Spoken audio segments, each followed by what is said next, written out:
Eu os convido a abrir as Escrituras em Marcos 9. Nós vamos ler do 14 ao 19.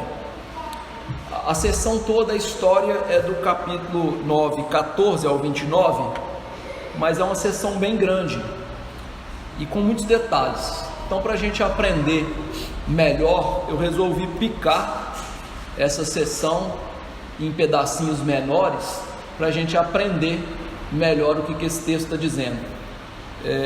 Eu me lembro de um pregador que foi meu professor inglês, David Jackman, e uma vez perguntaram para ele assim: como é que a gente prega livros grandes como Isaías ou textos grandes das Escrituras?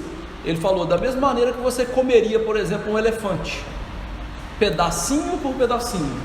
Então, para a gente aprender melhor esse texto aqui, que é grande, cheio de detalhes, nós vamos dividir o texto para o nosso melhor entendimento.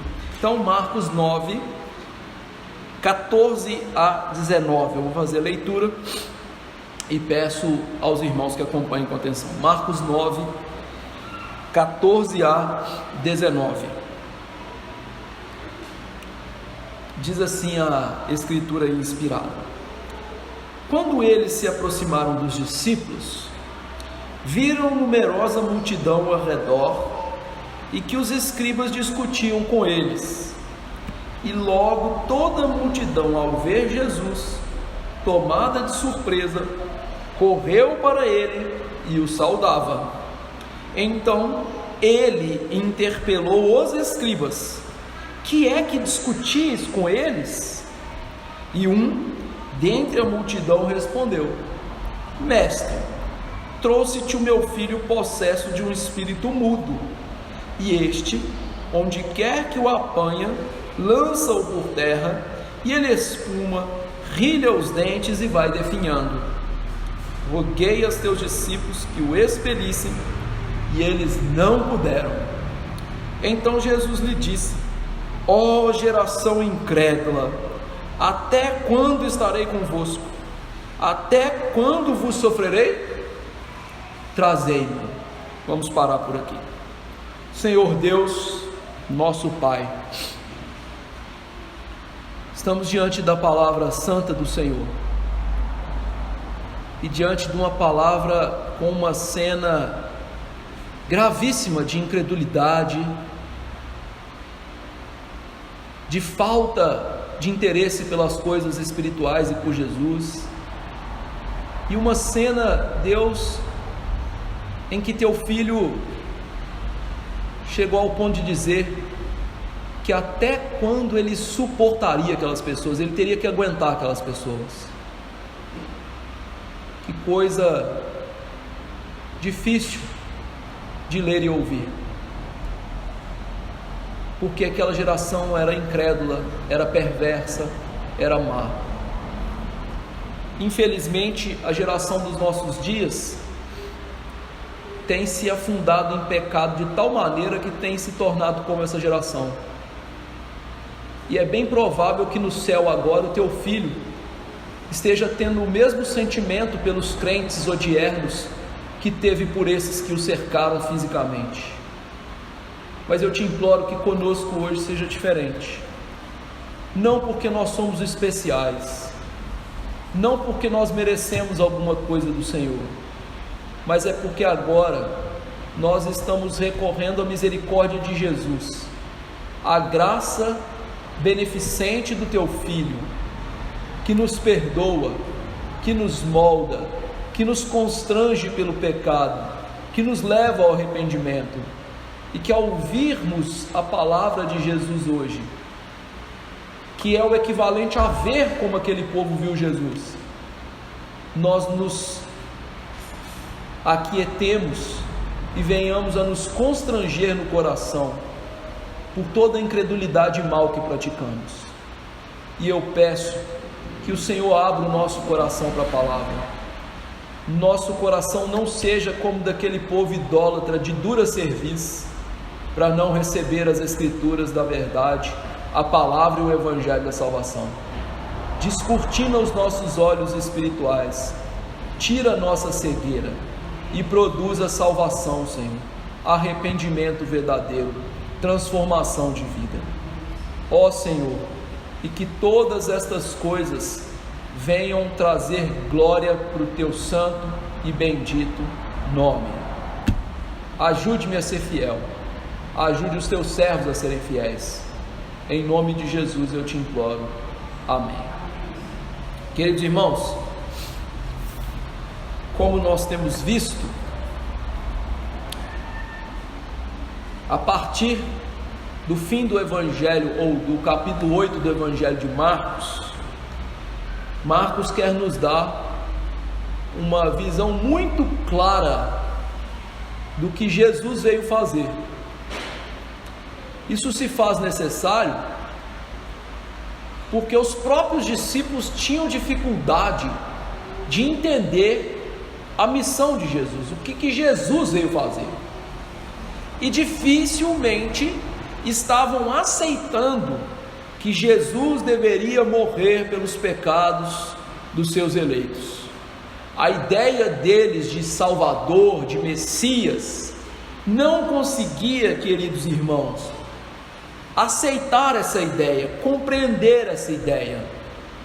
Então, nessa sessão, Marcos mostra a dificuldade que os discípulos tiveram para que nós entendamos que tipo de Salvador que é Jesus. E veja que toda a sessão do capítulo 9 até o capítulo 16 de Marcos tem por essa ideia principal: o que Jesus veio fazer. Mas nessa primeira parte que nós estamos expondo há alguns domingos, a ideia principal é que Jesus tinha que morrer. Eu quero que você olhe para a sua Bíblia agora, em Marcos 8:31. Jesus diz assim: era necessário que o Filho do Homem sofresse muitas coisas, fosse rejeitado pelos anciãos, pelos principais sacerdotes, pelos escribas, fosse morto e que depois de 3 dias ressuscitasse. Quando nós vamos para o capítulo 9, leia o verso 31 comigo, porque ensinava os seus discípulos e lhes dizia: o Filho do Homem será entregue nas mãos dos homens e o matarão, mas 3 dias depois da sua morte ressuscitará. No capítulo 10, vamos lá para o verso 45, Marcos 10, 45. Pois o próprio Filho do Homem não veio para ser servido, mas para servir e dar a sua vida em resgate por muitos. Então veja que do capítulo 8 no final até o capítulo 10, o principal tema de Jesus é que ele é o Filho do Homem e ele veio morrer por nós. Então o trecho das Escrituras que nós estamos começando a explanar hoje e vamos terminar depois, desta cura de um jovem possesso, está nesse contexto que Jesus está ensinando para aquelas pessoas que ele veio morrer por nós. Então esse trecho da cura de um jovem possesso não tem a ver com o tamanho da nossa fé e com a capacidade de alguém que tem muita fé fazer milagres, como os pentecostais usam por aí, e maus intérpretes da palavra, porque não faz sentido. Se a temática norteadora desses 3 capítulos é Jesus veio morrer por nós, esse trecho que está no meio de tudo isso quer apontar para algo desta maneira. Então, a primeira parte desse trecho longo do capítulo 9, 14 a 29, que é a cura de um possesso, tem a ver com o que Jesus está falando. E a primeira parte que nós vamos expor hoje tem a ver com essa ideia também de Jesus ter que morrer por nós. Então o que Marcos está ensinando para a gente com esse texto de hoje? Jesus é o Messias que veio da glória para um mundo de fraqueza e pecado para nos salvar pela sua morte.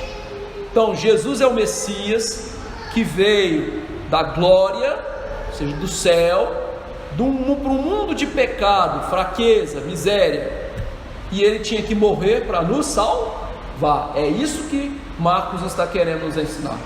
E veja então que nós vamos aprender essa lição, e ela começa a partir do verso 14. E esse verso 14 aqui, meus irmãos, ele é muito importante. Por quê? Porque ele é o cenário do que está acontecendo, e esse cenário é um eco do Antigo Testamento, como a gente vai ver.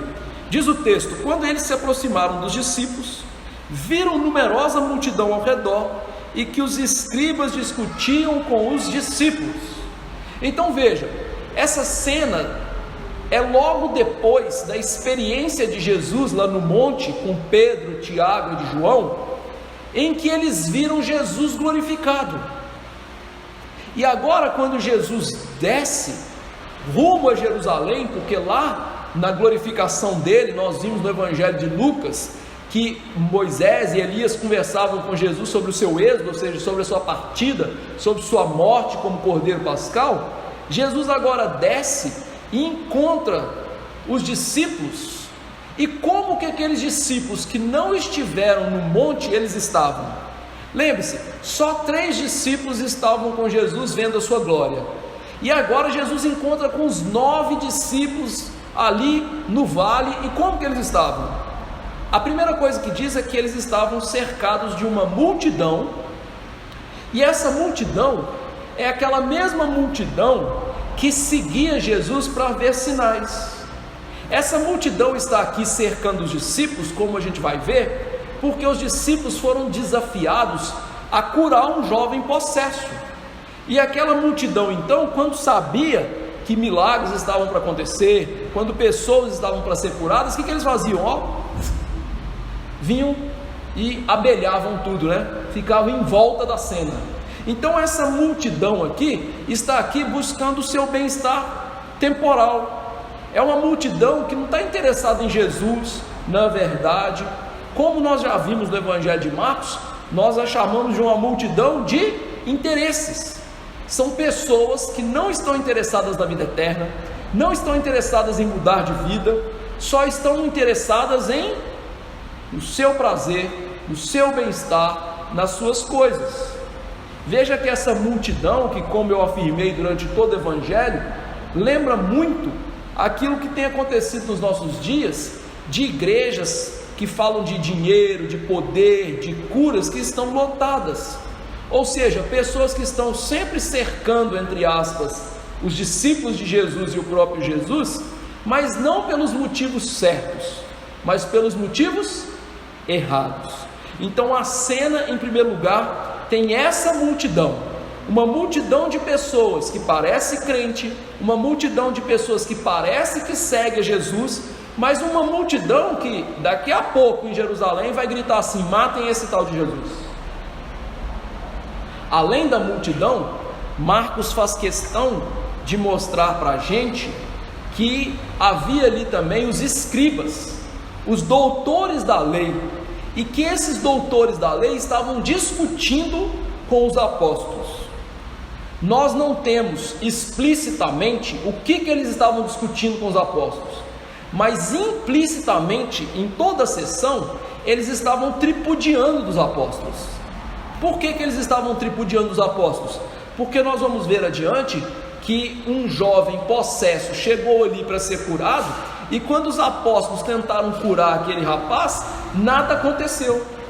Então os escribas começaram a fazer o quê? Zombar dos apóstolos, discutir com os apóstolos, tripudiar dos apóstolos.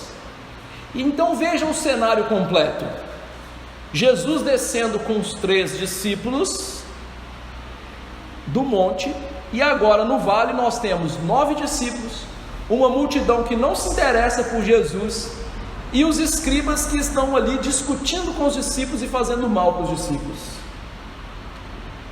Isso te faz lembrar alguma coisa?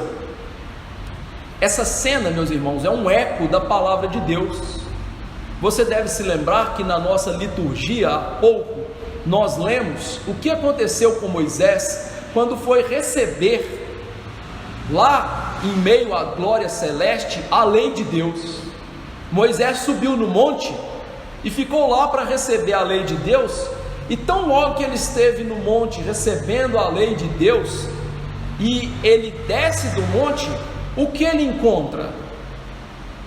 Diz que quando ele chega ao arraial do povo de Deus, Josué falou: ó, eu ouço um alarido, eu ouço uma vozearia desse povo.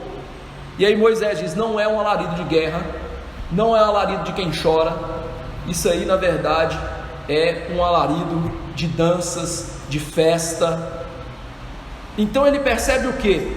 Que naquele cenário de glória onde ele estava, quando ele desce, ele encontra um cenário de pecado, de caos, de um povo idólatra, de um povo que não está buscando a Deus. Da mesma maneira, Jesus, quando desce do monte de glória, em que lá ele estava ouvindo a voz do Pai Celeste, glorificando a Ele, ouvindo Moisés e Elias falando da sua morte, da sua ressurreição, de tudo aquilo que deveria acontecer para a salvação do povo de Deus. Quando Jesus desce desse cenário de glória, ele encontra o quê? Um cenário de caos, um vale de pecado, uma descida da glória, da transcendência, para uma geração incrédula, perversa, um povo em pecado, discípulos com pouco poder espiritual, com uma fé titubeante, uma geração que só buscava coisas materiais e não espirituais. Então veja que essa cena, além de ser um eco das Escrituras, ela representa muito bem aquilo que Jesus fez para a nossa salvação.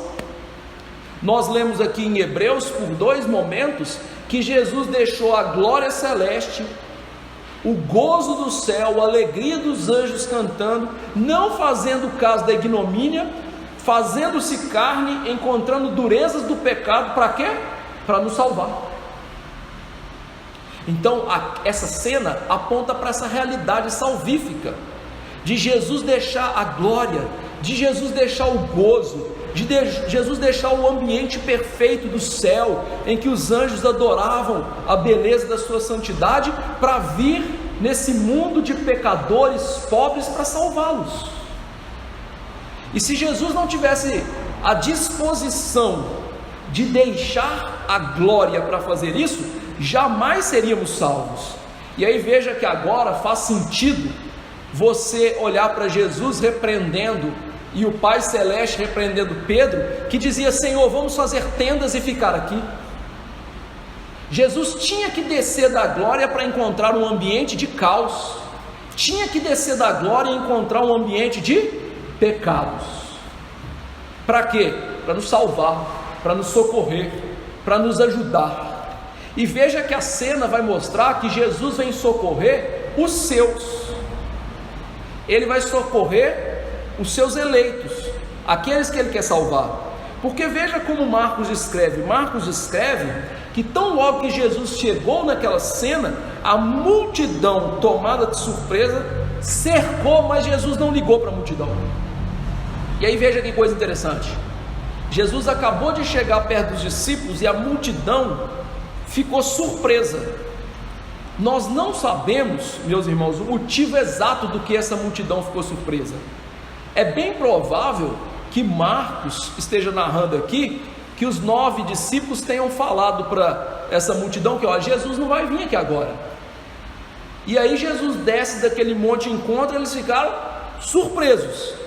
A verdade é que houve uma surpresa que, apesar de nós não sabermos o motivo, mas aquela surpresa levou aquelas pessoas a correrem até Jesus. E aí você pode pensar assim: puxa vida, essas pessoas correram até Jesus, isso é algo bom. Mas a verdade aqui é uma verdade muito crua e triste, porque essa multidão correu até Jesus para saudar Jesus, não com o interesse de ouvir Jesus e o evangelho da sua salvação. Essa multidão, ela cerca Jesus pelos interesses pessoais. A saudação cordial aqui não significa mudança de vida, nova postura, inclinação piedosa do coração, não mesmo. Essa geração, como nós vamos ver, é má e perversa. Então, o que estava no coração deles não era o desejo de estar com Jesus, de amar Jesus, de obedecer a Jesus, de ouvir Jesus. E por isso que certa vez Jesus disse algo sobre essa geração e sobre pessoas que agem assim, e o que vai acontecer com elas no dia final, no dia do juízo, no dia que Jesus armar o seu trono para julgar céus e terra. Jesus disse o seguinte: nem todo o que me diz Senhor, Senhor entrará no reino dos céus, mas aquele que faz a vontade de meu Pai que está nos céus. Muitos naquele dia vão me dizer: Senhor, Senhor, nós não profetizamos em seu nome? E em seu nome não expulsamos demônio? Em seu nome não fizemos muitos milagres? Então lhes direi claramente: eu nunca conheci vocês. Afastem-se de mim, vocês que praticam o mal. Essa geração aqui, que o texto diz que é má, incrédula, corrupta, e que é representada na multidão aqui e nos escribas, são esses que vão ouvir de Jesus como os falsos crentes dos nossos dias: se afastem de mim, eu não conheço vocês, vocês não são meus discípulos. São pessoas que não obedecem a Cristo, mas que aparentemente andam atrás dele. São pessoas que não obedecem a Jesus, mas que o buscam para os bens materiais. Já viu aquelas pessoas que buscam a Deus só para receber um carro novo, uma casa nova, coisas boas? É esse tipo de gente, é essa multidão que Marcos está narrando para a gente. Pessoas que não morrem para si mesmas, pessoas que não são discípulos de Jesus, porque não tem Jesus em primeiro lugar nas suas vidas. Então essa multidão, que Jesus é chamado de incrédula e perversa, é um bando de gente interesseira que não quer servir, mesmo que corram atrás de Jesus, mesmo que venham saudar Jesus. E veja, meus irmãos, que essa cena desmente o evangelismo mentiroso dos nossos dias, que diz que a multidão está sedenta por Jesus. Infelizmente, ao estudar para fazer esse sermão, eu li um comentarista presbiteriano muito famoso que faz esse comentário infeliz: a multidão está sedenta por Jesus. Olha, eu não sei que Bíblia que essa pessoa está lendo, mas não é a Bíblia que eu estou lendo, porque a Bíblia que eu estou lendo diz em Romanos 3:11: não há quem entenda, não há quem busque a Deus. A multidão sem Jesus, as pessoas sem Jesus, não estão buscando verdadeiramente a Deus. Pessoas sem um novo coração, sem o poder de Deus operando neles, sem a fé, como nós vamos ver em toda essa sessão, são pessoas que não buscam a Deus. Elas podem saudar Jesus, elas podem cantar para Jesus, elas podem, entre aspas, até orar para Jesus, elas podem frequentar igrejas, mas elas não querem saber de Jesus, porque elas estão vivendo para si mesmas e não para Jesus. E essa é a multidão que vem para Jesus aqui, saudando. Parece bom, mas não é.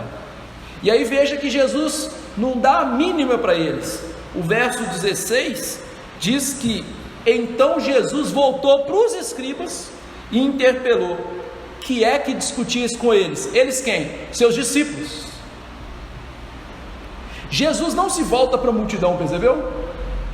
E isso é interessante nessa cena, e é uma mudança de paradigma no evangelho aqui, porque em todo esse evangelho até agora, Jesus teve misericórdia, se compadeceu da multidão, voltou-se para a multidão para curar, para dar atenção para a multidão. Até agora ele fez isso, mas agora o texto muda. Diz que a atitude de Jesus, em vez de olhar para a multidão, atender as demandas da multidão, ele foi correndo lá nos escribas para ajudar os apóstolos. Os escribas estavam discutindo com os apóstolos. Quem estava em perigo, em dificuldade aqui, eram os apóstolos. Então o motivo da mudança de Jesus nem olhar para essa multidão é porque ele queria socorrer seus apóstolos. Os apóstolos estavam falhando em lidar com aquela situação, a ausência de Jesus, escribas discutindo, falha em expulsar demônios. Então Jesus, como Deus, ele tinha uma plena consciência da fraqueza dos discípulos. Ele tinha plena noção de que ele desceria daquele monte de glória, onde Pedro falou assim: vamos fazer tendas aqui, vamos ficar aqui. E eu até comentei no sermão, Pedro não tinha a menor noção do que estava pedindo. Lá embaixo os amigos dele estão passando por problema, e Jesus desce para ajudar eles. E isso, meus irmãos, aponta a maneira como Jesus lida com o ser humano. Jesus não veio nessa terra por todos os seres humanos. Jesus veio nessa terra para salvar os seus. Jesus desceu da glória, não foi para atender uma multidão sedenta por coisas desse mundo. Tem muitas pessoas que pensam que Jesus veio salvar todos, ou que Jesus veio morrer para possibilitar a salvação de todos. A Bíblia mostra o contrário. Jesus veio para socorrer os seus. É interessante que nós estamos na época de Natal e estamos cantando hinos de Natal, e até o próprio nome de Jesus indica essa verdade. Lá em Mateus 1:21, o anjo disse: ela, Maria, dará à luz um filho, e você porá nele o nome de Jesus. Qual o motivo? Ele salvará o seu povo dos pecados deles. Ou seja, Jesus não veio atender a multidão, Jesus veio para socorrer o seu povo. Em Hebreus a gente leu que ele não socorre nem anjos. Jesus não veio salvar anjos, Jesus não veio salvar todas as pessoas. Jesus lá em Hebreus diz que veio socorrer a descendência de Abraão, ou seja, aqueles que são da promessa de Deus, os eleitos de Deus, que ele escolheu, que ele vai acudir. E é por isso que nessa cena ele está socorrendo os apóstolos. Isso é um símbolo da nossa salvação.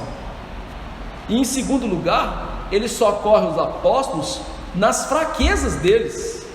Veja que servir Jesus, meu irmão, não significa ser agora impassível, livre de erros, perfeito, pessoas que não vão passar por lutas, dificuldades, problemas, sofrimento. Não significa isso, e nem significa que nós não vamos ter vacilos de fé. Nós não estamos isentos disso. Grandes homens, entre aspas, de Deus tiveram experiências de quedas terríveis, como Davi, como Salomão e outros, Pedro. Mas tem uma coisa: ainda que nós não fiquemos livres dos problemas, não fiquemos isentos das dificuldades de fé, há uma realidade bendita nesse texto, é que nós não estamos sozinhos sem amparo. Jesus estava lá no Monte da Glória, os apóstolos lá embaixo passando problema, com os escribas interpelando eles, tripudiando, discutindo o que Jesus faz. Jesus desce do monte de glória para socorrer seus apóstolos. E mesmo que Jesus hoje não esteja mais presente fisicamente conosco para fazer a mesma coisa, Ele está no céu, rodeado da sua glória, do seu fervor de anjos cantando para Ele. Ele nos socorre mesmo assim. Na verdade, Jesus nos socorre sempre de uma maneira brilhante, terna, sem defeito, empática.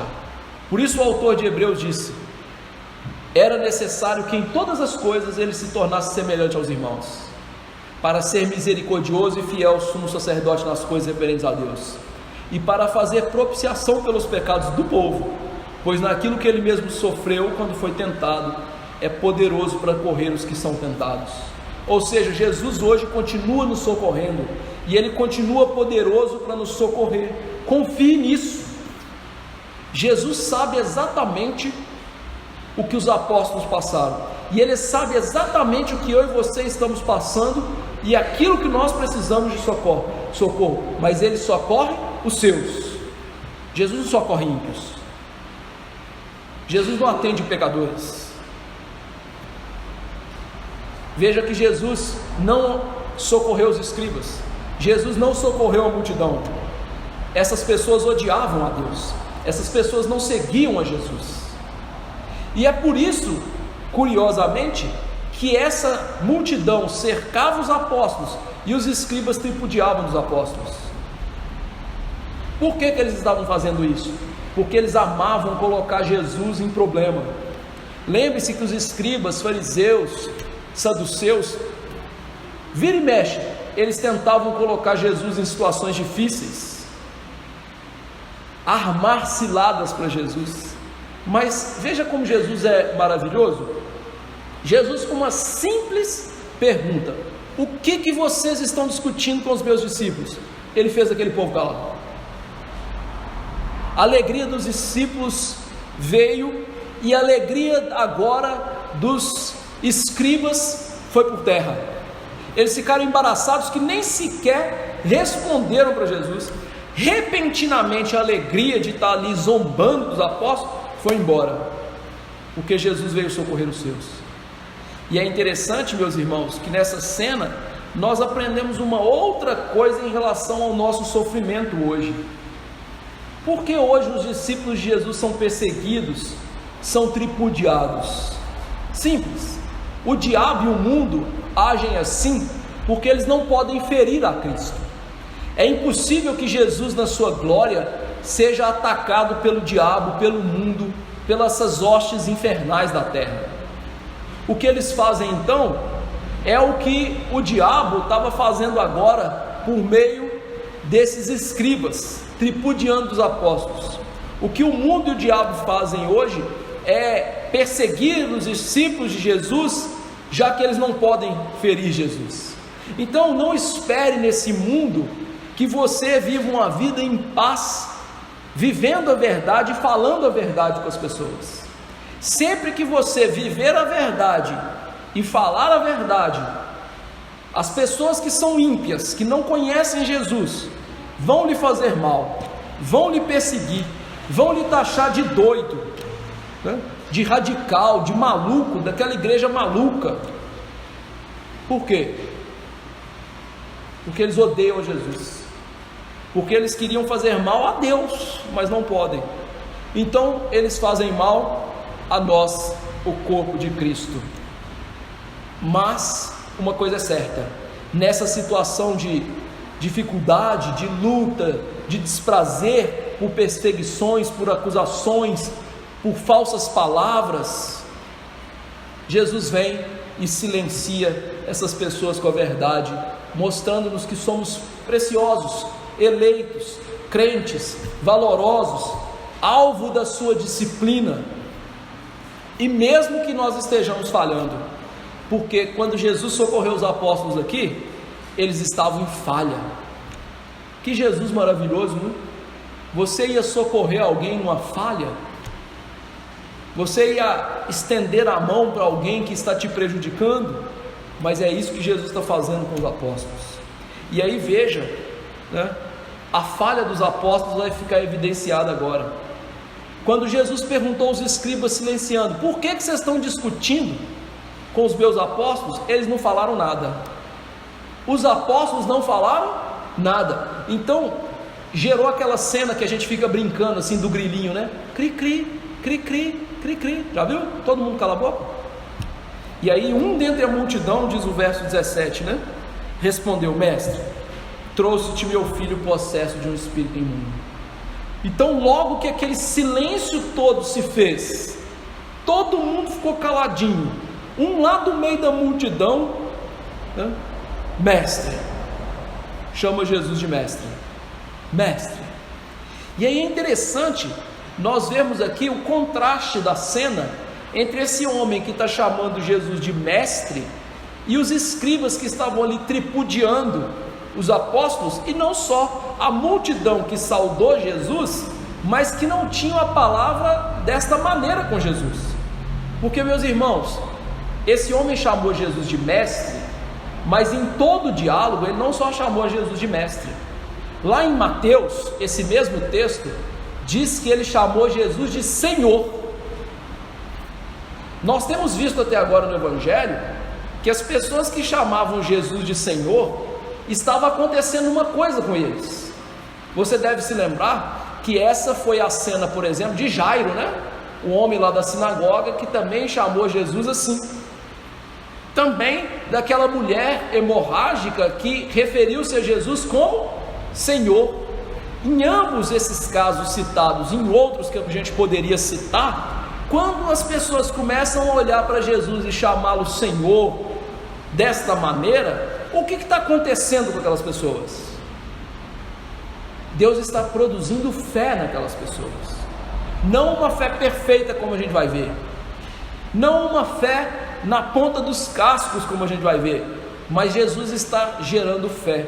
E aí veja uma coisa, ele diz para Jesus, além de chamá-lo de mestre, de Senhor, sendo submisso, carinhoso, amoroso com Jesus, ele disse o que? Eu trouxe ao Senhor o meu filho. Então veja, esse homem, ele levou o seu filho a Jesus, entendendo que Jesus era a única possibilidade de ajuda que ele tinha, que Jesus era o único que poderia resolver o problema dele. Isso nos remete à fé verdadeira. A fé verdadeira, meus irmãos, não é uma fé de que faça a tua parte que eu te ajudarei. Isso não está na Bíblia. Você conhece, pastor, aquele versículo bíblico, faça a tua parte que eu te ajudarei? Não, eu não conheço não, na Bíblia não tem esse versículo não. Mas essa é a concepção dos evangélicos, né? Ou seja, Deus me ajuda na minha salvação, Ele não produz a minha salvação. Deus não é o suficiente da minha salvação, Deus não é suficiente para as coisas, Ele tem que me dar um empurrãozinho, uma ajudinha. A fé verdadeira, meus irmãos, ela entende o que? A única possibilidade de ajuda, de salvação, de desfazer a alienação que a gente tem de Deus, de curar a nossa pecaminosidade, é Jesus. A fé verdadeira então olha para Jesus como Senhor, entendendo o que? Ele é a única esperança. A fé verdadeira se aproxima de Jesus com zelo, com deferência, com humildade, com submissão, como esse homem está fazendo. E aí então, veja que grande contraste. A verdadeira fé é humilde, submissa. A fé falsa da multidão quer coisas de Jesus, trata Jesus como um gênio da lâmpada. Vamos esfregar por meio da oração para ganhar o que a gente quer. O contexto mostra o que? A fé desse homem está surgindo de verdade. Por que está acontecendo isso? Ele reconhece que o filho está possesso de um espírito imundo, está no domínio de Satanás e que ele não pode fazer nada. Agora, meu irmão, você que é papai e mamãe, e você que ainda não é papai e mamãe, mas é filhinho, coloque-se na cena. Imagina um homem no meio da multidão falando assim: o meu filho está possesso por Satanás. Que coisa horrível, não é? Um filho sendo observado e guiado pelo pai, mas que não pertence a Deus ainda, que ainda não foi transformado, mas que está no poder de Satanás. Que realidade terrível! Mas essa realidade é a realidade da salvação, meus irmãos. A verdade tristonha, crua das Escrituras é que todos aqueles que estão sem Cristo estão sob o domínio de Satanás. Geralmente a gente pensa, muito influenciado pela cultura das igrejas dos nossos dias, o quê? Que uma pessoa que está debaixo do poder de Satanás é quem está com o diabo no corpo. Só que a Bíblia mostra a realidade muito mais sombria, que a pessoa não precisa estar endemoniada para estar debaixo do poder do diabo, e que pelo contrário, que todos aqueles que não têm Jesus estão sob o poder do diabo. Vou provar isso para você. Efésios 2, 1-3 diz assim: quando vocês estavam mortos em suas transgressões e pecados, nos quais vocês andaram no outro tempo, segundo o curso deste mundo, segundo o príncipe da potestade do ar, ou seja, Satanás, do espírito que agora atua nos filhos da desobediência. Entre eles também todos nós andamos no passado, segundo as inclinações da nossa carne, fazendo a vontade da carne e dos pensamentos, e éramos por natureza filhos da ira, como também os demais. Ou seja, esse jovem representa o cenário da humanidade sem Cristo, e onde a verdadeira fé brota. Paulo, através de Efésios, nos mostra que todos os seres humanos sem Jesus estão debaixo do poder do diabo. Todos fazem a vontade do diabo. O diabo age na vida deles como bem entende. E esse é o contexto desse texto: uma humanidade sem Jesus, uma geração perversa, incrédula, sem Jesus. E é ali nessa geração que Deus vem salvar o homem, e faz isso por meio da fé. Tira o homem da incredulidade, tira o homem dessa perversidade espiritual, tira ele dessa incapacidade de crer, de entender a palavra, de buscar a Jesus. E esse homem está passando por esse processo de transformação quando ele viu a realidade crua ali, estampada na cara dele. E veja que o diabo, faz o que quer com uma geração sem Cristo, porque veja o verso 18. O verso 18 diz que o espírito mudo, aonde quer que o apanha, lança por terra, ele espuma, rilha os dentes, vai definhando. Ou seja, o que ele está descrevendo aqui é um controle de Satanás sobre esse rapaz. E meus irmãos, quando a gente olha para essa descrição, parece que é uma simples epilepsia, Por quê? Pessoas epiléticas ficam assim, elas caem no chão, elas espumam, elas rilham o dente. Só que a Bíblia não está dizendo que é uma simples epilepsia. Ela está mostrando que tudo isso era causado por um espírito mudo, por um espírito maligno. Então esse rapaz, que descreve a humanidade de maneira perfeita, ele está sofrendo um grande mal, que não era só um mal físico, mas era um mal espiritual de estar preso por Satanás. Um epilético, surdo, mudo e endemoniado. E veja que é interessante que diz o texto que as condições dele são terríveis. O espírito lança ele por terra. E aí olha a diferença de uma epilepsia comum. O epilético, ele não se lança ao chão, ele não tem controle sobre isso, ele cai no chão. E Marcos faz questão de dizer que ele é lançado ao chão. Ou seja, o diabo pega ele e joga ele no chão. Pum. Já viu aquelas brincadeiras de menino, em colégio, quando ele chega, põe o pezinho com o amigo e empurra, e ele, pum, é lançado no chão, cai igual uma batata. Nós já fizemos muito isso no colégio, Quão terríveis nós somos, Mas a cena está descrevendo algo dessa natureza, ou seja, lançar, empurrar, e joga no fogo e na água, fazendo grande mal. Imagina um jovem cair na água para afogar-se, cair no fogo para se queimar. E por isso Marcos faz questão de dizer que ele ia definhando. Ora, meu irmão, isso não é o que acontece com o ser humano sem Jesus?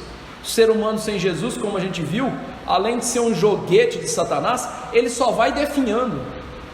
Ainda que ele não tenha um definhar físico, mas o que também acontece, ele tem um definhar terrível na alma, só vai ficando cada vez mais taciturno, longe de Cristo, macambúzio nas coisas de Deus. Ou seja, a humanidade sem Jesus, ela vai definhando, ela não vai melhorando, ao contrário do que pensam os modernistas, que o homem é bom, que a sociedade vai melhorando. É interessante que lá no século XIX surgiu um movimento dentro da igreja cristã chamado liberalismo teológico. O liberalismo teológico fez o seguinte: a Bíblia tem aí Jesus parando o mar, isso não é verdade. Tem Jonas dentro da boca de um grande peixe, isso não é verdade. E eles começaram a demitologizar a Bíblia, ou seja, tudo isso é mito. E eles chegaram à conclusão então que o homem era bom. E quando eles viram a sociedade progredindo, eles tiveram a noção de que eles estavam certos. Só que o que acontece em 1915? Primeira Guerra Mundial. Agora a gente recupera. Agora o homem aprendeu e vai ser bom. O que acontece em 1939? Segunda Guerra Mundial. O homem é bom? Não, ele só vai definhando. A humanidade só vai definhando sem Jesus. E esse jovem só ia definhando. E aí veja então, que nós temos algo precioso aqui. Diz o pai que levou esse menino a Jesus. Ele só esbarrou nos apóstolos porque Jesus não estava presente. Mas veja só que exemplo maravilhoso de paternidade que a gente tem nesse texto. Esse homem fez aquilo que todo papai e mamãe dentro da igreja deveriam fazer: levar suas crianças a Jesus. Enquanto a gente achar que as nossas criancinhas não têm pecado, que elas nascem boas, nós vamos falhar grotescamente em levá-las a Jesus. Crianças, olhem para mim. Vocês são pecadoras. Vocês não nasceram boas. Seus pais têm que entender isso. Nós temos que entender isso para os nossos filhos e fazer o que esse homem fez: levar esse rapaz até Jesus. Porque quem que pode livrar da prisão de Satanás, do definhar do homem sem Cristo? Só Jesus. Então esse homem nos dá um exemplo aqui do que aquilo que nós pais deveríamos fazer: levar os nossos filhos a Jesus, e nunca deixar que algo embarace isso. Lembre que quando papais foram levar criancinhas para Jesus, os apóstolos colocaram impedimento e Jesus: para, não os embaraceis, deixai vir a mim os pequeninos. Ou seja, deixem esses pais trazer esses meninos até mim. Meus irmãos, não há saída para o pecado se a gente não for até Jesus. Não há saída para uma humanidade pecadora sem Jesus. O homem não é bom por natureza. As nossas crianças não nascem boas. Isso é um discurso furado. Isso é um discurso que só você vê ela crescendo, fazendo birra, falando palavras de baixo calão que você nunca ensinou para ela, você vai entender. E sabe, às vezes a gente quer colocar nossos filhos numa bolha, como se os filhos dos outros fossem uma má influência para os nossos. Tolo! O pecado está dentro do seu filho. Não é o mundo, não é as crianças ao redor, não é a escola que vai trazer seu filho ruim. O seu filho faz a escola ruim, porque o pecado está dentro dele. É isso que a gente tem que entender na Bíblia. Parece que a gente não está entendendo essa verdade. Parece que a gente vive um evangelho paralelo. O filho do outro é uma porcaria, não presta para o meu. O seu é que não presta para ele, porque o seu é ruim. Queridos irmãos, é hora de aprender que Jesus saiu do reino de glória para salvar pecadores, não foi gente boa, não foi para salvar justos. E o que a gente faz então para os nossos filhos, para as pessoas que estão ao nosso redor? Leva até Jesus, ensina sobre Jesus para elas. Esse pai quis fazer isso, mas ele encontrou os apóstolos e não Jesus agora. Agora é interessante uma coisa: já que ele não encontrou Jesus, ele levou o menino até os apóstolos, mostrando uma coisa: os apóstolos estavam ficando com um ministério de expulsão e cura bem conhecidos, e é interessante que eles tinham tido até aqui sucesso, êxito. Agora imagine na hora que o papai chegou ali com o menino endemoniado perante os apóstolos e eles não puderam expulsar, a frustração dele. Não puderam resolver. Agora imagine a alegria na alma dele em ver Jesus vindo até ele e ouvindo ele. Agora uma pergunta tem que ser feita aqui: por que os apóstolos falharam? Nós vamos aprender mais isso no outro sermão sobre essa sessão, mas é necessário que a gente faça esse adendo aqui. Eles falharam por causa da falta de fé deles.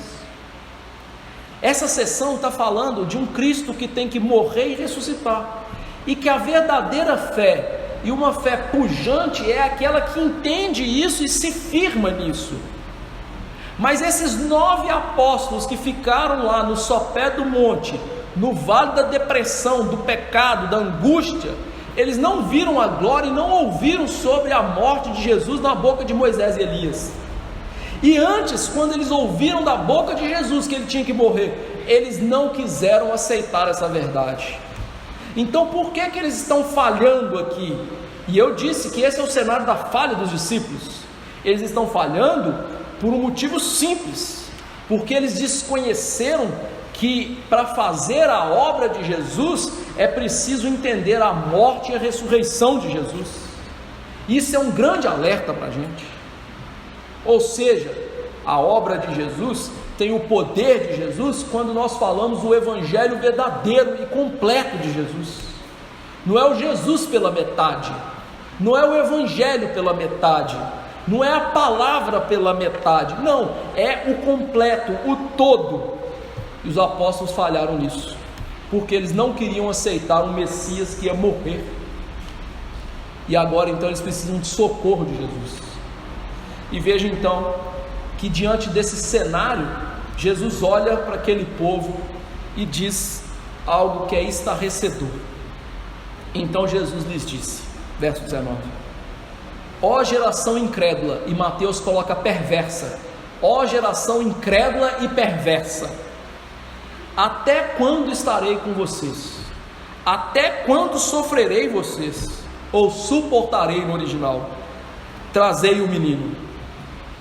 Meus irmãos, o teólogo R.C. Sproul, ele diz o seguinte: se alguma vez a gente viu Jesus clamando por pura frustração, a gente tem isso nessa passagem. A exclamação de Jesus aqui demonstra toda a dor e indignação em Jesus pelo cenário de incredulidade que ele encontra. E veja então que ele não está falando só para os escribas, ele falou geração incrédula e perversa, mostrando que ele estava evidentemente insatisfeito com aquelas pessoas todas que estavam ali. Ele falou com o pai do menino, que como a gente vai ver, ainda que a fé dele esteja surgindo, é uma fé pequena, titubeante, fraca, como a gente vai ver no verso 22 e 24. Ele falou com os escribas, que em vez de revelarem piedade aos apóstolos, estavam tripudiando e exultando diante da impotência dos discípulos, como a gente vai ver mais adiante. Ele estava também desgostoso com a multidão, que como eu já disse, é uma multidão de interesses, e você pode conferir lá no Evangelho de João, capítulo 6, verso 26, que é uma multidão que opera só para si mesma, que preocupa só com ela e não com os outros. Então a fala de Jesus está descrevendo para a gente a dor, a tristeza dele com uma geração das pessoas que viviam naquele momento, que necessariamente tinham que ser reprovadas por Deus. E veja, essa cena, como eu disse, não é um eco do Antigo Testamento? Não ecoa o que aconteceu com Moisés? Sabe o que Deus falou na boca de Moisés para aquela mesma geração? Números 14, 27. Até quando vou aguentar essa má congregação que murmura contra mim? Tenho ouvido as murmurações que os filhos de Israel proferem contra mim. Ou seja, a mesma geração de Moisés que ele encontrou no monte adorando um bezerro, Deus disse: até quando eu vou aguentar esse povo? E a Bíblia é cheio desses até quando eu vou aguentar esse povo. E Isaías 1, você pode ler, Deus faz a mesma coisa: até quando eu vou aguentar esse povo? E lá em Isaías 65, 2, ele diz: todos os dias estendi as mãos a um povo rebelde, que anda por um caminho que não é bom, seguindo seus próprios pensamentos. Ou seja, em vários lugares da Bíblia, Deus diz: até quando eu vou aguentar esse povo? E aqui Jesus está ecoando isso: até quando eu vou aguentar vocês? Ou deve ser difícil de ouvir uma coisa dessa de Jesus, né? E aí desmistifica aquele Jesus bonachão e banana, né? Jesus disse assim: até quando eu vou aguentar vocês? Você teria coragem de falar isso com a sua esposa? Até quando que eu vou te aturar? É uma coisa dura, não é? Jesus falou isso para aquelas pessoas: até quando que eu vou aguentar o Senhor? E veja que ele não falou assim: ó querida, né? Maravilhosa, linda, cheirosa, até quando eu vou aguentar você? Não, a descrição foi incrédulo e perverso. Ser incrédulo, a palavra incrédulo aqui, é alguém que é desprovido de confiança na verdade de Deus, é alguém que não é comprometido de alma e de coração com os caminhos de Deus. Lembra que Jesus disse que quem é meu discípulo tem que morrer para si mesmo, tem que se comprometer comigo? Ou seja, o incrédulo é aquele que não é discípulo de Jesus, é aquele que não é comprometido com todo o seu ser, com Jesus, com seus caminhos. A palavra perversa aqui no grego, literalmente significa distorcido. Distorcido do quê? Do senso de certo e errado. Ou seja, os perversos são aqueles que distorciam o que era certo, dizendo que o que é certo é errado, e o que é errado é certo. Então a geração de Jesus é uma geração que não se comprometia com os caminhos de Deus, e que o errado eles chamavam de certo, e o certo eles chamavam de errado. Lembra de Isaías falando isso lá no Antigo Testamento? Ai daqueles que ao mal chamam bem, e o bem chamam mal. É a geração de Jesus. O perverso é aquele que ridiculariza a virtude, os valores deles estão de cabeça para baixo. Em suma, os perversos e os incrédulos são como a geração dos nossos dias, de falsos crentes, que ridicularizam a pregação verdadeira do Evangelho, o que é certo, e que chamam o errado de certo. É só você andar por aí que você vai ver um monte de igreja falando de revelação, de cura, de novos apóstolos, de balão com ar que cura pessoas, de feijão mágico, de copo de água em frente da televisão. Ainda bem que a televisão hoje é fininha, dá para colocar copo de água a mais, né? Então veja só, e isso é certo. Quando você fala que tudo isso é errado, quem é errado? Você. Por que isso é assim? Porque nós vivemos numa geração com a ausência da fé verdadeira. E Jesus estava diante daquela geração e disse: até quando eu vou sofrer vocês? Até quando eu tenho que tolerar vocês? O pastor William Hendricks, ele diz assim: num grau maior ou menor, todos sofriam da falta de fé, havendo falhado no exercício de uma fé verdadeira, ardente e perseverante, uma fé que opera eficazmente. Quando Jesus acrescenta: até quando estarei convosco, até quando vos sofrerei, ele mostra que, diante da sua própria confiança no Pai Celestial, uma confiança que era plena, e diante do seu próprio amor, que era infinito e compassivo, era doloroso para ele suportar aqueles que não tinham essas qualidades, ou que fracassavam em exercitar essas virtudes de forma satisfatória. Jesus já estava exercendo o seu ministério por cerca de 3 anos, e agora ele está doido para acabar com isso. Não estou aguentando mais, é o que ele está dizendo. Queridos irmãos, eu creio que Jesus esteja dizendo isso para a maioria das igrejas dos nossos dias: eu não estou aguentando vocês mais, não estou aguentando. Mas graças a Deus, o texto fecha com um adendo positivo, né? Trazei-me o menino. E Jesus, agora para frente, nós vamos ver que ele vai ajudar esse menino. Mas por que ele vai ajudar esse menino? Nós vamos ver melhor. É porque ele quer ajudar as pessoas ali que tinham fé e que estavam titubeando, que eram os apóstolos. A cura desse jovem é para ajudar os apóstolos que não viram a transfiguração, para entender que eles precisam confiar que o que ele está dizendo, que ele tem que morrer, ressuscitar, passar por sofrimentos, é verdadeiro. Então Jesus agora vai tratar a falta de fé dos apóstolos, a incredulidade dos apóstolos, o fato de eles não quererem aceitar no coraçãozinho pecador deles que Jesus é um Salvador que precisa de morrer. Agora, que Salvador é esse Jesus, né? de suportar tamanho pecado, tamanho ultraje. Como viver esse texto? Primeira aplicação. Você percebe que nós saímos do monte de glória para o vale da incredulidade da obra do diabo. E há um grande contraste entre essas duas cenas. E esse contraste, querido, é um símbolo da salvação que Jesus veio nos trazer. Todas as vezes que você meditar na sua salvação, pense nisso.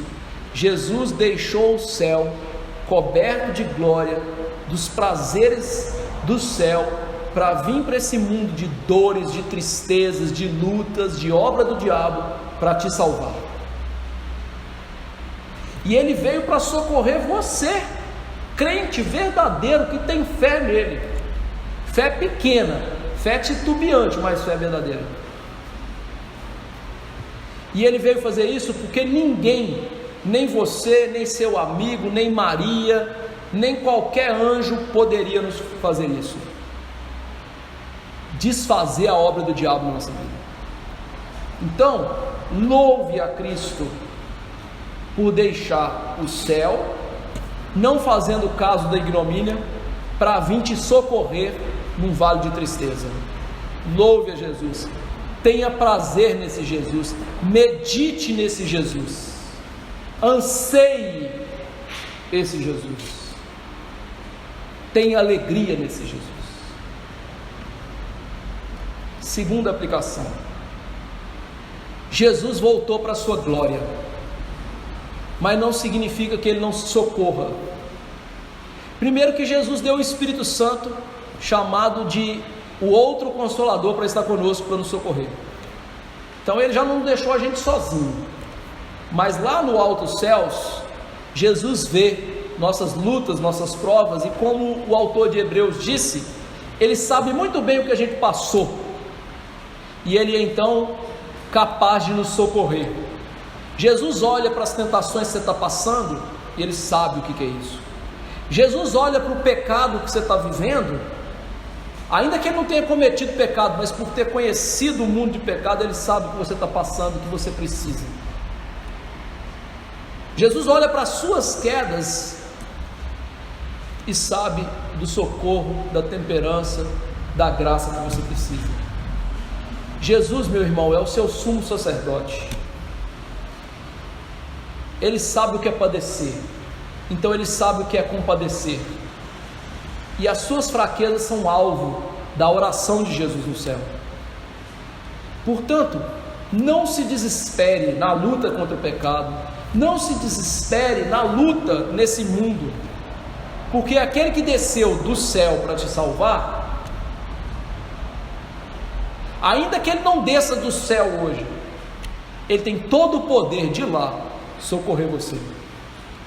E ele, por meio do seu Espírito, da palavra da verdade, ele pode dar consolo, graça, conforto, nos disciplinar e mais, nos capacitar a ajudar uns aos outros. Terceira aplicação: essa cena é muito triste,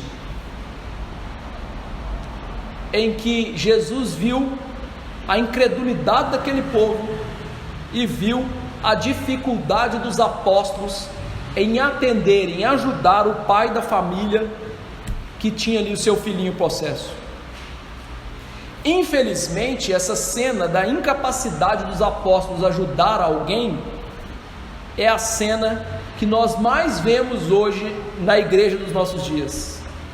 Uma igreja onde as pessoas são individualistas, trancadas nas suas casas, e que não são capazes de ajudar os irmãos e os ímpios que estão ao seu redor. Diagnóstico: incredulidade, falta de fé. A falta de fé é que te impede de ajudar o seu irmão.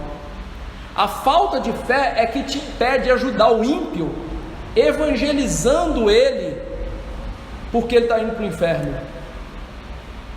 Então peça a Jesus para vir te socorrer para vir nos socorrer, para vir socorrer a igreja dos nossos dias, trazendo saúde, cura para a nossa incredulidade. E quando isso acontecer, nós vamos amar os irmãos, nós vamos amar os incrédulos, nós vamos levar o evangelho para os incrédulos, e nós vamos levar o socorro que os nossos irmãos tanto precisam. Que aquilo que aconteceu com os apóstolos sirva de alerta para nós hoje. Quarta aplicação. Essa aplicação eu tirei do J.C. Ryle. Essa cena traz para nós uma grande lição que os apóstolos tiveram que aprender, e é verdade, que sem Jesus nada podemos fazer. Há poucos instantes atrás, os apóstolos haviam realizado muitos milagres, tinham expelido muitos demônios, e agora se defrontam com um caso difícil demais para eles. Eles então aprenderam a lição: sem Cristo, nada eles podiam fazer. E sem dúvida, aquele incidente foi muito útil, que o Senhor usou para o bem espiritual dos apóstolos. Certamente aquilo seria lembrado pelos apóstolos pela sua vida. Eles jamais iam perder a noção de que sem o Senhor Jesus Cristo eles não podiam fazer nada. Você quer ver que eles aprenderam as lições? É só você abrir o livro de Atos dos Apóstolos, e eu vou citar aqui um texto simples. Lá em Atos 3, um paralítico está na porta do templo, Pedro e João estão ali, e ele pede: me dê dinheiro, e eles falam assim: nós não temos dinheiro, nós não temos nem ouro nem prata, o que nós temos nós te damos, levanta e seja curado em nome de Jesus. E aquele homem foi curado. E aí ele começou a olhar para eles e disse: por que vocês estão olhando para a gente como se nós tivéssemos feito? Olhe para Jesus. Ou seja, Pedro e João entenderam o quê? Que aquilo que eles iriam fazer, aquilo que eles fizeram, foi por causa de Jesus. Você pode ler também em Atos o próprio Paulo, quando curou uma pessoa, e a multidão em língua licaônica dizendo: são os deuses que vieram da gente. Ele falou: não, nós somos pecadores igual vocês, foi Jesus que curou. Ou seja, eles entenderam: sem Cristo nada podemos fazer. Quinta lição: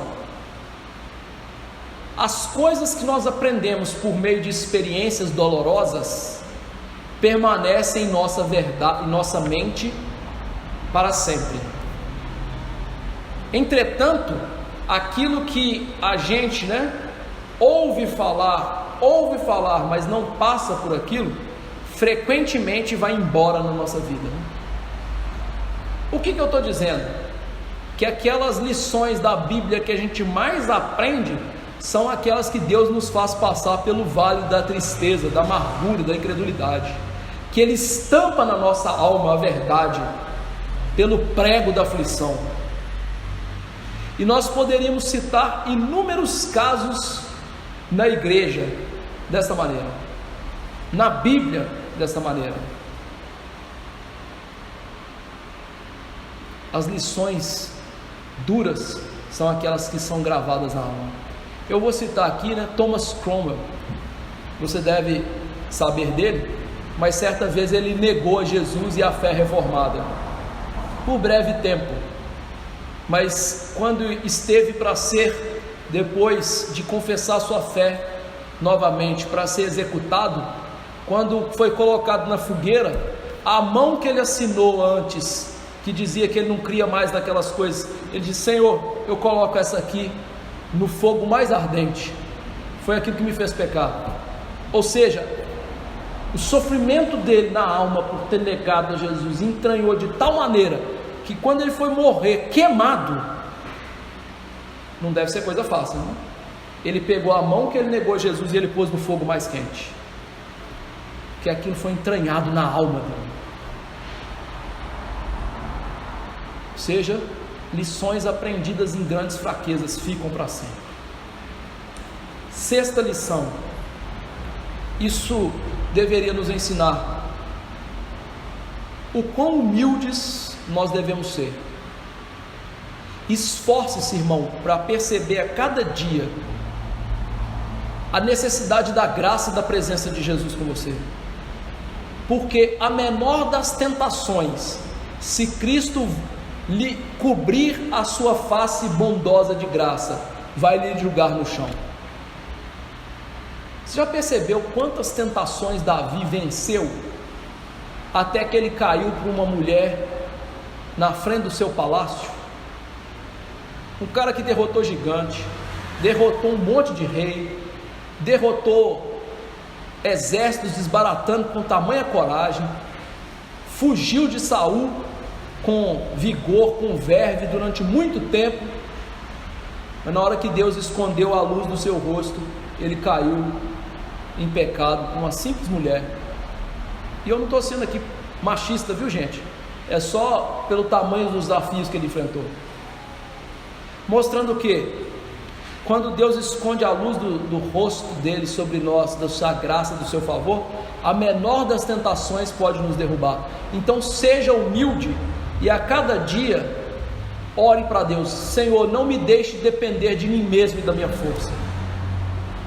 Eu não sei o que o dia me traz hoje, então me ajude a entender a minha dependência plena em Jesus, e que eu não posso vencer esse dia, nenhum desafio da minha vida, verdadeiramente, de maneira piedosa, santa, sem Jesus. Seja humilde e reconheça a necessidade plena de Jesus. E aí, meu irmão, e última aplicação, no meio do sermão eu disse o quê? Que nós papais deveríamos levar os nossos filhos até Jesus, não disse isso? Mas eu disse para você como fazer isso? Não. Agora eu vou ajudar você no como. Tem muita gente hoje que pensa o seguinte: trazer meus filhos até Jesus é trazer eles para a igreja. Ou seja, se eu tenho meu filhote e eu trago ele para a igreja, eu estou levando ele para Jesus. Lê do engano. A geração de presbiterianos hoje, de 40, 50 anos, a maioria está fora da igreja porque os pais pensaram essa bobagem. Se eu levar na programação da SAF, da UMP, da UCP, da não sei o que, os meus filhos vão ser crentes. Não vão ser. Os seus filhos vão ser crentes a partir do momento que, em primeiro lugar, você entender quem é seu filho diante de Deus: pecador, miserável que precisa de graça. E entendendo isso, o que você vai fazer? Pregar o evangelho para o seu filho dentro da sua casa, através de culto doméstico. Reúne a família para fazer culto dentro de casa.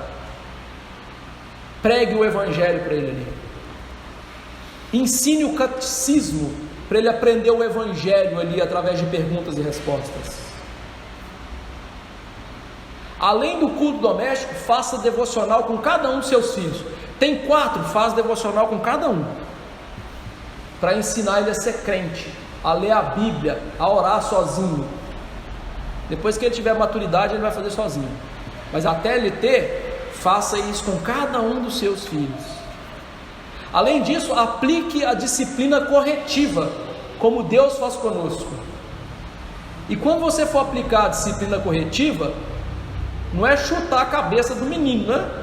Tem pai que pega uma sandália e taca na cabeça do menino e fala assim: eu disciplino meu filho. Não, você não é disciplinar seu filho não, meu filho.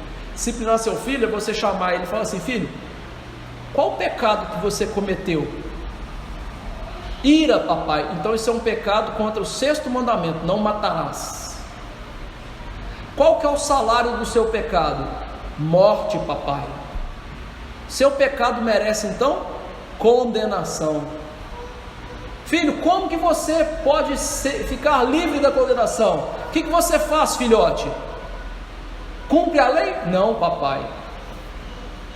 Eu preciso crer em Jesus e arrepender dos meus pecados.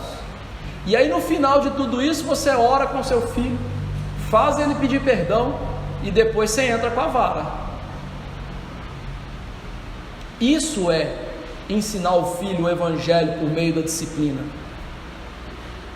Agora, também envolve trazer os filhos na igreja? É óbvio.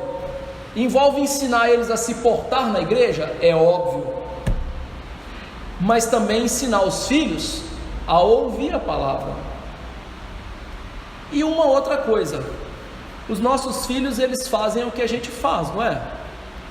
Os irmãos sabem que eu gosto de usar expressões às vezes engraçadas, né? Por exemplo, eu gosto de falar sentou na graxa, né? Minha filha fala sentou na graxa. Por quê? Porque ela me vê falando. Agora ela também me vê orando, ela também me vê lendo a Bíblia, ela também me vê lendo livros. Ou seja, ela tem um exemplo de alguém que tem piedade. E tudo isso que a gente fizer então vai salvar os nossos filhos? Não. Faltou uma coisa essencial aí: graça. Graça. Todas essas disciplinas espirituais sem a graça vão fazer de seu filho um fariseu hipócrita. É só a graça de Jesus que vai fazer de seu filho um crente. Mas não seja remisso, porque Deus não vai salvar seu filho sem essas coisas. Mas não são elas que salvam seu filho. Que Deus nos dê graça de viver essa verdade. Vamos nos colocar de pé e orar e suplicar graça para Jesus. Senhor nosso, Deus de toda graça, eu em primeiro lugar quero pedir perdão pela geração de crentes dos nossos dias, uma geração incrédula e perversa. Ó Deus, o que mais temos visto nas igrejas são pessoas que não se comprometem de alma, de coração em seguir a Jesus, pessoas que não querem morrer para si mesmas e viver para Jesus. Além disso, o que temos visto também aos borbotões em profusão é de pessoas que chamam o errado de certo e o certo de errado. E Deus, o que é tristonho é que eu não estou falando de ímpios, eu estou falando de pessoas que se dizem crentes, que se dizem parte das igrejas visíveis do Senhor. Ó Deus, tenha misericórdia. Tenha misericórdia para que nós não sejamos assim. Tenha misericórdia para que tenhamos a verdadeira fé, ainda que vacilante, mas verdadeira fé em Jesus. Porque o importante não é o tamanho da nossa fé, o importante é o tamanho do Jesus que nós cremos. O Rei, o que saiu da glória, o que se fez carne e se humilhou para a nossa salvação. Que nossa fé seja uma fé que se deleita, que se debruça, que se esmera em Jesus. Que a nossa fé, ó Deus, não seja uma fé falsa, temporária, de milagres. Misericórdia, Senhor. Não me deixe me enganar. Não deixe que aqueles que aqui estão vivam a se enganar. Por favor, abra os nossos olhos espirituais. Quebra a nossa dura cerviz, tira o nosso orgulho, arranca o coração de pedra e nos dê um coração de carne. Ó Deus, e nos leve, através de uma fé genuína, fazer grandes coisas, levando os nossos filhos ao Senhor, amando os irmãos em dificuldade, amando os ímpios, levando o Evangelho para eles, perdoando pessoas, vencendo o mundo pela nossa fé. E quando nós formos tripudiados, achincalhados, quando as pessoas olharem para nós e nos taxarem de loucos, radicais, malucos, bitolados, nós venhamos a nos regozijar e a nossa fé venha a ser fortalecida e aumentada pelo Senhor. E Deus, quero te agradecer por toda disciplina que o Senhor tem imposto nas nossas vidas, por quantas dores e sofrimentos e lutas que temos passado, e cada uma delas possam fazer com que aprendamos a doutrina. Como disse o teu servo Davi: foi-me bom ter passado pela aflição, porque eu aprendi os teus decretos. Gera isso no nosso coração. Gera um coração domado, um coração guiado por Jesus, de entranhados afetos de misericórdia por Jesus e pelos irmãos. Ó Deus, nos dê a tua graça, em nome dele que oramos, amém. Que a graça do Senhor Jesus Cristo, o amor de Deus o Pai e a eterna consolação do Espírito estejam com os eleitos hoje e para sempre, amém. Desassentar, meus irmãos.